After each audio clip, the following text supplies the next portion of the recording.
selamat pagi, selamat siang, selamat sore, selamat malam, jam berapapun ketemu dengan channel ini lagi. Kali ini emak nggak ngebahas bola, juga nggak ngebahas tentang artis, tapi emak ngebahas sesuatu yang agak lebih kritis, yaitu tentang dilarangnya gas LPG 3 kilo yang bersubsidi atau gas melon untuk dijual oleh pedagang eceran atau toko-toko kelontong yang di sebelah rumah kita. Nah, ini kita mau ngulas tentang hal itu ya. Jadi pendapatnya emak apa sih? Nah, langsung aja deh. Menurut emak bagaimana? Emak pro atau kontra? Emak kontra sih dengan kebijakan yang satu ini. Kenapa emak? Kan tujuannya baik. Iya sih, emak paham bahwa tujuannya adalah agar konsumen di tahap akhir benar-benar yang berhak atas gas itu dan mendapatkan subsidi yang sebenarnya. Jadi memang sih kenyataan memang kadang harganya di pasar atau di kita gitu ya, sampai di konsumen kita tuh bisa sampai ya memang tembus 50-an sekitar itu. Iya memang gitu ya, ada beberapa tempat yang bisa tembus seperti itu yang memang lokasinya super jauh ya dari pangkalan terus dan sebagainya. Nah itu, cuman yang lain masih mungkin relatif sekitar berapa ya, di bawah 20 atau berapa.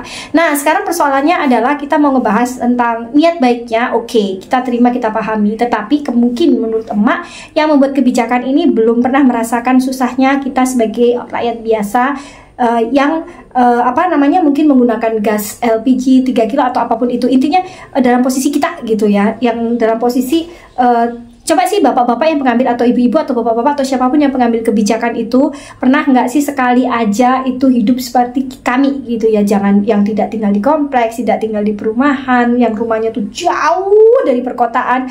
Bahkan posisi bisa saja kita nempuhnya itu bukan 5 menit, 10 menit, bukan, tapi berjam bu. Jadi bisa saja bapak ibu ya, kita itu ke kota aja bisa perlu waktu misalnya 1 jam gitu.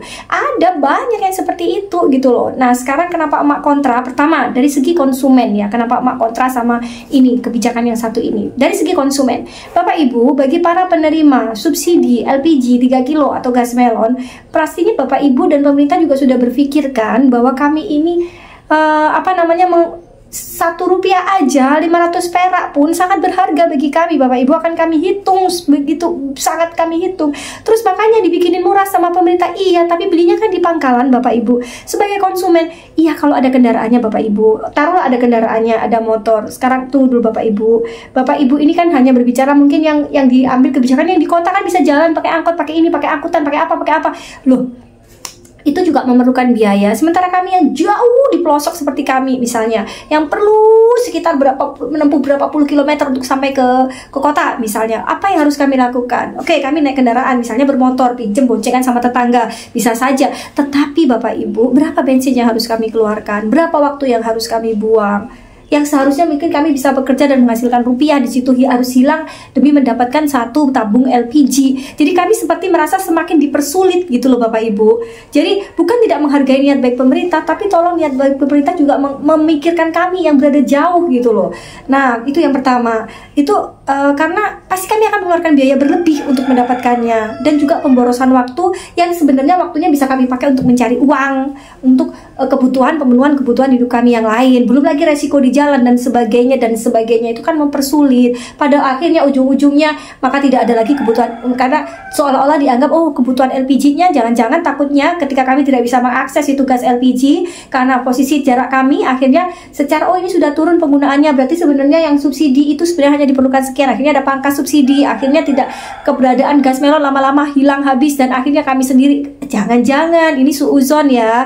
Tapi intinya bapak ibu, kami sebagai konsumen kami merasa Allahu Akbar, kami merasa kesulitan sekali ya Allah, astagfirullahaladzim ya, kesulitan kami kalau misalnya harus pergi ke pangkalan, ke tempat LPG. Sebenarnya biasanya kami tinggal angkat gas kosong aja, tabung, kami ke sebelah, ke toko sebelah, toko kelontong sebelah dekat-dekat rumah kami, dan kami bisa mendapatkannya gitu loh. Terus ini jadi sulit gitu loh. Kenapa kami ditambahi beban lagi pikiran dengan semacam ini gitu. Terus yang kedua, dari kenapa emak kontra lagi itu dari segi ini, dari segi pedagang. Coba tempatin bapak ibu ya, pengambil kebijakan ya, yang di atas sana, yang orang-orang pinter ya, yang tentunya hidupnya mungkin tidak menggunakan gas LPG 3 kilo atau nggak menggunakan gas melon ya. Jadi gini loh bapak ibu, keberadaan gas melon ini karena ini kan sekarang kita nggak menggunakan minyak tanah. Jadi sekarang kita sudah beralih ke gas. Jadi keberadaan gas itu otomatis kayak semacam ketika kita punya kendaraan maka dia itu ibarat bensin, dan dari keuntungan itu merupakan salah satu keuntungan yang kita bisa prediksi akan kita bisa terima sebagai pedagang, sekian ribu, 1.000, 2.000, 3.000 kan misalnya untuk satu tabung. Kita nggak tahu ya, pokoknya ambil keuntungan yang masuk akal ya, yang make sense, yang wajar gitu. Nah tapi kan itu jadi pendapatan kita sudah tahu. Nah ini orang-orang toko kelontong, pedagang-pedagang kecil ini orang yang nggak nyusahin loh Bapak Ibu, nggak perlu Bapak Ibu narik pajak untuk ngasih kehidupan mereka mencari sendiri kehidupannya, tidak menggantungkan pada hasil pajak atau apapun itu. Kita tuh harusnya berterima kasih dan kita dukung itu keberadaan para pedagang-pedagang eceran.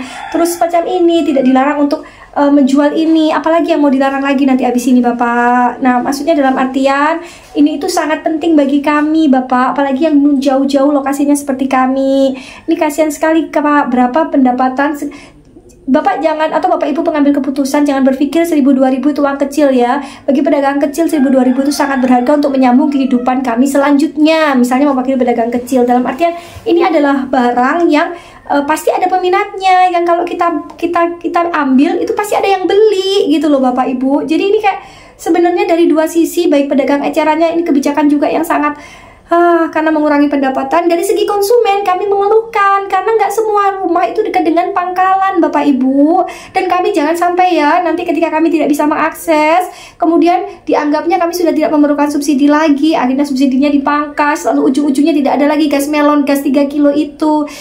Bapak Ibu, nah semacam itulah intinya. Mohonlah kalau membuat kebijakan itu dipikir ulang gitu loh. Jadi rasain dulu gitu loh. Coba turun ke bawah, coba Bapak Ibu itu tinggal dan rasain hidup dan sebagai kami. Rasakan dulu hidup sebagai kami, orang yang benar-benar ngitung setiap hari harus keluarnya berapa, itu harus kami hitung gitu loh. Kalau Bapak, ini kan dibikin lebih murah seperti apa Bapak? Lebih susah, iya susah kami nyarinya gitu loh Bapak. Jadi jangan dipersulit lah Bapak. Terus gimana caranya, orang kan subsidinya sekian, kenapa bisa sampai ke masyarakat segini? Kami ingin melindungi masyarakat yang lain. Nah itulah Bapak, makanya itulah gunanya. Makanya kan ini pemerintahan ini kan ada sampai level yang paling kecil, ada pemerintahan desa, ada kemudian di bawahnya desa kan juga menggerakkan bagian-bagian pemerintahan yang lain, pejabat-pejabat desa ke bawah dan sebagainya, itu digerakkan. Bagaimana caranya agar bisa melakukan sidak secara rutin misalnya, agar tidak terjadi ketimpangan harga yang terlalu jauh dari harga subsidi.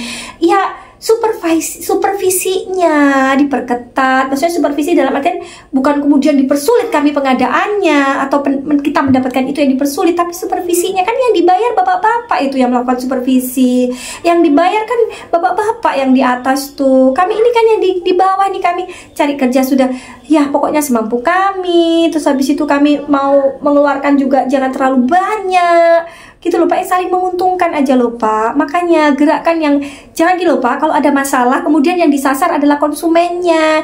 Jangan kemudian kalau ada masalah Bapak merasa kok jadi begini, akhirnya konsumen yang akhirnya repot sendiri. Kan Bapak ada mekanisme pengawasan, ada Bapak mekanisme apa yang bisa dilakukan, berpikir sebelum mengambil keputusannya. Ya bagaimana caranya, kan Bapak dibayar, Bapak Ibu ini dibayar untuk berpikir, memikirkan hajat hidup orang banyak. Ini kami merasa keberatan kalau kami kesusahan mendapatkan gas LPG dan toko-toko kelontong atau pedagang eceran tidak boleh menjualnya. Baik sebagai konsumen apapun, saya bayangin kalau saya jadi pedagang eceran pun saya juga pemasukan saya juga langsung berkurang. Nah semacam itulah, terserahlah kalau teman-teman ada yang pro dan kontra, silahkan tulis di kolom komentar. Seperti biasa kita open discussion ya, kita diskusi bebas, silahkan tulis di kolom komentar, nanti kita akan diskusi. Kalau ada yang nggak setuju boleh silahkan tulis, setuju juga oh yo kita suarakan keberatan kita. Sampai ketemu lagi di pembahasan emak yang berikutnya. See you.